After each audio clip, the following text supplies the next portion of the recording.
நல்லா பொரியட்டும். நல்லா பொரிஞ்சிருச்சு. கடலைப்பருப்பு சிவந்துருச்சு. வெங்காயம், பச்சை மிளகாய்,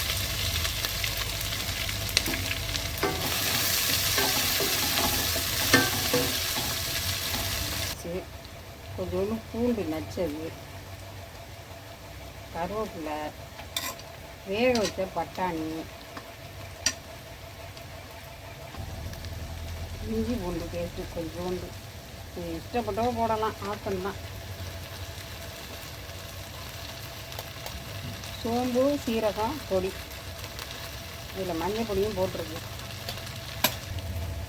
உப்பு, இந்த வெங்காயம் பச்சை மிளகாலாம் வதங்கணும்ல, சேர்த்தே போட்டுடலாம்.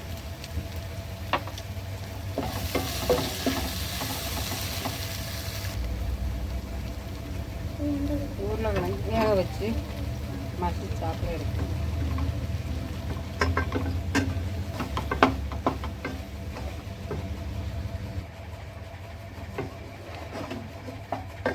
நல்லா செட் ஆகிடுச்சு.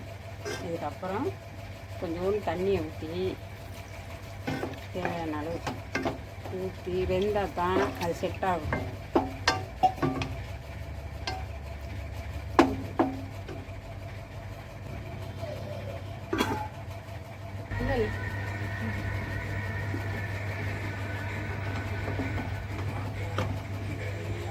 ரெடி ஆயிடுச்சு. இதே நல்லா திக்காக தான் இருக்குது. இன்னும் கொஞ்சம் திக்னஸ் வேணும்னா கொஞ்சோண்டு கார்ன்ஃப்ளவர் கரைச்சிட்டு தண்ணியில் கரைச்சிட்டு ஊற்றிட்டு இன்னும்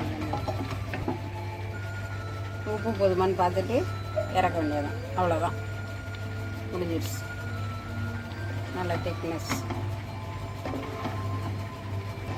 உருளைக்கிழங்கு மசாலா பூரிக்கு, சப்பாத்திக்கு, மசாலா தோசைக்கு எது வேணுமாலும் யூஸ் பண்ணி